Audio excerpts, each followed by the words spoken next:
हरिपुर नाम के गांव में सुलभा नाम की औरत अपनी बेटी रचना के साथ रहा करती थी। सुलभा के घर में एक बूढ़ी माँ रहा करती थी। सुलभा के पति की हार्ट अटैक से मौत हो जाने के कारण घर की सारी जिम्मेदारियां सुलभा पर आ गई थी। सुलभा के पति खेती में काम किया करते थे। सुलभा के पास दूसरा कमाने का कोई जरिया ना होने के कारण उसने खेती करने का निर्णय लिया। वो अपनी बूढ़ी माँ से, माँ, मैं सोच रही थी कि मैं आज से ही खेती में काम करना शुरू कर दूं। मगर सुलभा, तू अकेले कैसे इतना सब कर पाएगी? माँ, मैं अपने हीरा और कल्लू के साथ खेती का काम आसानी से कर लूंगी। अब मेरे पास पेट भरने का कोई दूसरा रास्ता भी तो नहीं है। बूढ़ी दादी बड़ी दुखी मन से, हाँ बेटी, जाओ और मन लगाकर अपना काम करो। जी माँ। ऐसा कहकर सुलभा खेती में काम करने के लिए चली जाती है। वो दिन भर हीरा और कल्लू की सहायता से खेती का काम करती थी। सुलभा की बेटी रचना दोपहर का खाना लेकर खेत में चली जाती है। तभी अपनी माँ से, माँ, मैं तुम्हारे लिए खाने के लिए लेकर आई हूँ। रचना, तुम इतनी दूर क्यों आई? मैं ही थोड़ी देर में घर आ जाती बेटी। माँ, मैं स्कूल से आज जल्दी आई थी तो इसीलिए खेत में चली आई।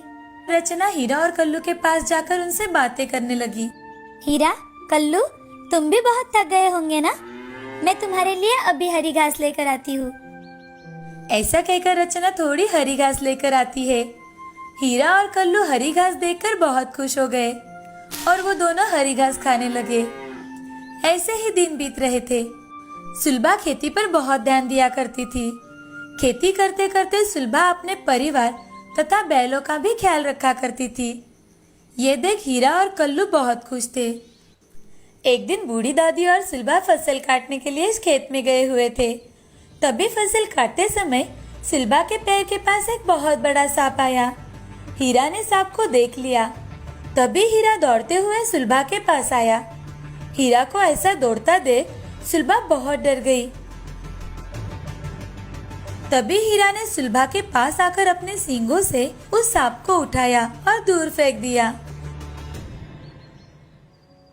ये देख सुलभा और बूढ़ी दादी की आंखों में पानी आ गया। सुलभा हीरा से, तुम दोनों ना होते तो मेरा क्या होता? आज तुम्हारी वजह से मैं बच पाई हूँ। ऐसा कहकर सुलभा हीरा के गले लग जाती है। तभी बूढ़ी दादी उनके पास आकर हीरा के कंधे पर बड़े प्यार से सहलाती है और कहती है, सुलभा, ये दोनों सच में तुम्हारे बेटे ही हैं, जिन्होंने आज तुम्हारी जान बचाई है। हीरा, तुम्हारा बहुत बहुत धन्यवाद। ऐसा कहकर बूढ़ी दादी और सुलभा अपना काम करने के लिए चली जाती है। हीरा भी खेत के बाहर कल्लू के पास जाकर घास खाने लगता है। सुलभा तो उन दोनों की जोड़ी देखकर और उनका खुद के प्रति प्रेम देखकर बहुत खुश हो जाती है। उस दिन सुलभा और बूढ़ी दादी जल्दी घर लौट आई। ऐसे ही दिन बीत रहे थे। सुलभा अपना काम बड़े मन लगाकर कर रही थी। एक दिन खेतों में आग लग जाने के कारण सभी किसानों की फसल जलकर राख हो गई। ये देख सुलभा और सभी गांव वाले बहुत डर गए थे, बहुत दुखी भी हो गए थे। घर आकर सुलभा अपनी बूढ़ी माँ से, माँ, हमारे खेत की सारी फसल जलकर राख हो गई है। अब हम इस साल क्या खाएंगे? हमारा गुजारा कैसे होगा? तुम इतनी चिंता मत करो सुलभा, कुछ ना कुछ हल तो निकल ही आएगा। माँ, हल कहाँ से निकलेगा? मुझे तो कुछ समझ में नहीं आ रहा। ऐसा कहकर सुलभा सर पकड़कर बैठ जाती है। तभी रचना सुलभा के पास आकर, माँ, हम कुछ न कुछ जरूर करेंगे। कोई ना कोई रास्ता तो जरूर निकल आएगा। तुम चिंता मत करो। हाँ मेरी बच्ची। सुलभा और रचना की बातें बाहर खड़े हीरा और कल्लू सुन लेते हैं। वो एक दूसरे की ओर देखते हैं। तभी कल्लू हीरा से, हम अगर मालकिन की कोई मदद कर सकते तो कितना अच्छा होता। हे भगवान, तुम हमारी मालकिन की सहायता करो। हमारी मालकिन अकेले ही घर की सारी बागडोर संभाल रही है। हे प्रभु, सच में हमारी मालकिन की मदद करो, वो बड़े संकट में है। ऐसा कहकर हीरा और कल्लू भगवान की मन ही मन प्रार्थना करते हैं। तभी उनके सामने एक बहुत बड़ा प्रकाश पड़ा और एक देवी वहां प्रकट हो गई। देवी माँ हीरा और कल्लू से, हीरा, कल्लू, तुम दोनों अपनी मालकिन की मदद करना चाहते हो। ये बहुत ही अच्छा विचार है तुम्हारा। तुम्हारे मालिक के बाद इस घर को सच में तुम्हारी बहुत जरूरत है। तुम दोनों बहुत ही शक्तिशाली बन जाओगे। तुम्हारी शक्ति के दम पर तुम तुम्हारी मालकिन की मदद कर सकोगे। और मैं तुम दोनों को एक और वरदान देती हूँ, तुम दोनों अब आदमियों की तरह बोल सकते हो। इसकी वजह से तुम तुम्हारी मालकिन को मन की बात बता सकोगे। ऐसा कहकर देवी हीरा और कल्लू को आशीर्वाद देती है और वहां से अदृश्य हो जाती है। तभी हीरा और कल्लू सुलभा को आवाज देते हैं। मालकिन, मालकिन, बाहर आइए मालकिन। ऐसा कहकर दोनों सुलभा को आवाज देते हैं। तभी किसी की आवाज सुनकर सुलभा बाहर आकर देखती है तो उसे कल्लू और हीरा के अलावा वहां कोई नहीं दिखता। तभी कल्लू और हीरा सुलभा से, मालकिन, हम बोल सकते हैं। तुम बोल सकते हो? मगर कैसे? एक प्राणी भी बोल सकता है? मुझे तो कुछ समझ नहीं आ रहा। मालकिन, हमें देवी माँ से वरदान मिला है, इसलिए हम बोल सकते हैं। और देवी माँ ने हमें बहुत शक्तिशाली भी बना दिया है। अब हम बहुत शक्तिशाली बन गए हैं और अब हम आपकी हर तरह की सहायता कर सकते हैं। मुझे तो मेरे कानों पर विश्वास ही नहीं हो रहा कि ये सब सच है।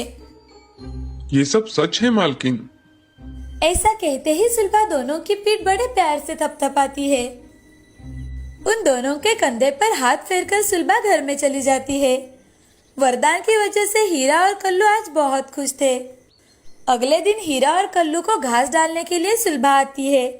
तभी हीरा सुलभा से, मालकिन, इस साल की प्रतियोगिता में हम दोनों भाग लेंगे और जीतेंगे भी। आप वहां जाकर हमारा नाम देकर आइए।